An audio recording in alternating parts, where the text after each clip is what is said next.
If you're a business owner and you don't measure this one metric, then you are absolutely leaving money on the table. Today we're going to answer the question, what is the number one metric you need to measure to grow? This metric alone can help you make better decisions, predict advertising scaling, understand profitability, and know how many number of customers you can get.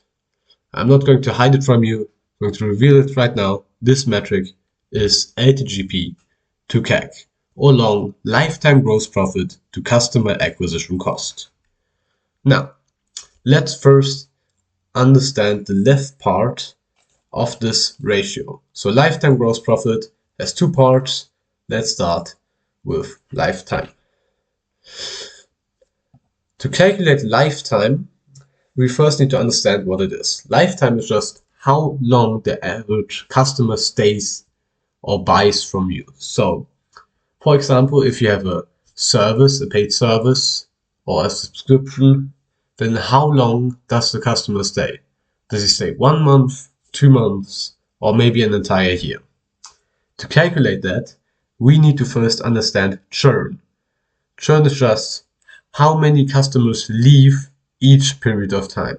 So if you measure by month, then you might have a 20% churn, which means that each month 20% of your customers leave. Now, we calculate churn by taking the customers we have at the beginning of the month, taking away the customers that we have at the end, and just dividing by the customers of the beginning. Then, once we have churn, we just take lifetime and divide by 1 by this churn number. Fairly simple. Let's get an example. So, let's say at the beginning of the month, you have 200 customers. And at the end of these 200 customers, you have 180 customers left. Now, we calculate our churn by taking the customers at the beginning, 200, taking away the 180, and dividing by the 200, giving us a 10% churn. Nice. Now, but lifetime, we just divide 1 by this churn number. So 1 by 10% gives us a lifetime of 10 months. This means your average customer will stay for 10 months at your firm and buy from you. Now, about the second part, gross profit. This is fairly simple to calculate. Just take your price and take away the cost of goods sold. These are just costs you practically incur to service the customer. So you might have to produce something if you're a product, business, or delivery costs, or things like that. All these need to be in your cost of goods sold. And again, you just take that away from price. An example, let's say you have a price of $150 per month. That's what the customer pays to you. And your cost on delivering on that specific thing, just $50 per month. That means your gross profit is just $150 per month, your price, minus cost of goods sold, $50 per month, or overall $100 per month gross profit. Nice. Now, we've calculated lifetime and we've calculated gross profit. To get lifetime gross profit, we need to kind of combine these two numbers, this lifetime and this gross profit. The way we do that is we simply multiply. So we multiply a lifetime of 10 months with a gross profit of $100 per month, and we get a lifetime gross profit of $1,000.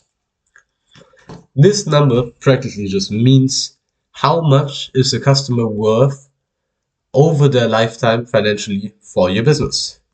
So over their lifetime, they will be worth $1,000. Now, we've calculated the lifetime gross profit. We just need to have the other part, the customer acquisition cost now. So to calculate the customer acquisition cost, you practically just take your entire cost of getting new customers and divide it by the number of customers. So these at the top are your like sales cost and your marketing cost. Sales cost might be, you might have to pay for reps, so salaries, commissions, stuff like that. And for marketing, you might pay for ad spend, you might pay for subscription services, for let's say email marketing or other stuff. And you just take all of these expenses, add them up, and divide them by the number of new customers. Again, an example. So marketing expenses of $5,000 per month, sales expenses of $5,000 per month. If you get 50 new customers by doing that, your customer acquisition cost calculated here is just $200 per month. Again, that is your cost of getting a new customer, your customer acquisition cost. Now, we've gotten LTGP and CAC, putting them together, we get a lifetime gross profit of $1,000 and a customer acquisition cost of $200. That's a ratio of 5:1. Now, but what does this actually mean? Sure, we've got a ratio, nice. But we must understand the business as a system where you have a kind of feedback cycle of input, process, and output, and feedback. What this means is that if, let's say, you input or you invest $100 in your business right now, and then through the business operations like marketing, sales, and delivery, you then get out $500, you can reinvest that money to get more. Now, this 5:1 ratio means that at the output, you get back 5x what you have input. Now, you can reinvest these $500 that you have returned, and you can input them, and each cycle that you can go through this, you will 5x. Why is this important? Because this is the backbone each business is built on. That's why businesses are attractive, because they are compounding vehicles, because they will compound over the number of iterations or time that has elapsed. So after one time, you will 5x, after two times, 25x, after three times, you will have 125x your money. Now, obviously, again, this doesn't come without operational difficulty or constraint. The biggest problem, obviously, is kind of this process in the middle here. This process of making your business actually profitable. And this is why this ratio actually matters. This is why you need to understand this ratio.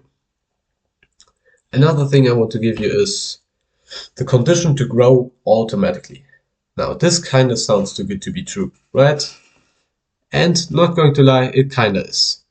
Again, you will face operational difficulty and you will have problems, but in general, if this condition holds, this gross profit is greater than cost of goods sold than CAC, then you will grow automatically. Here is why. Gross profit. So this says gross profit is greater than cost of goods sold plus customer acquisition cost. Let's just go through an example. Let's say your gross profit is $50 and your cost of goods sold is $30 and your customer acquisition cost is $10, right? Now we can clearly see $50 is greater than $30 plus 10, which would just be $40. Why does this matter? So this means when you get a customer, when you pay these $10, you get a customer, and then this customer pays you $50 and you deliver to them, then you have an extra $10 directly available after the first period. So after 1 month or at the beginning of the month, you directly have $10 over. And these $10 you can directly reinvest to get a new customer. So you can spend it on customer acquisition cost, right? You do marketing, sales, and you get new customer directly. Now, why does this mean automatic growth? This just means that each customer pays for the next customer. So this is self-reinforcing, again, like a compounding vehicle. Yeah, that was pretty much it. Hope this was valuable for you guys. Subscribe. Yeah.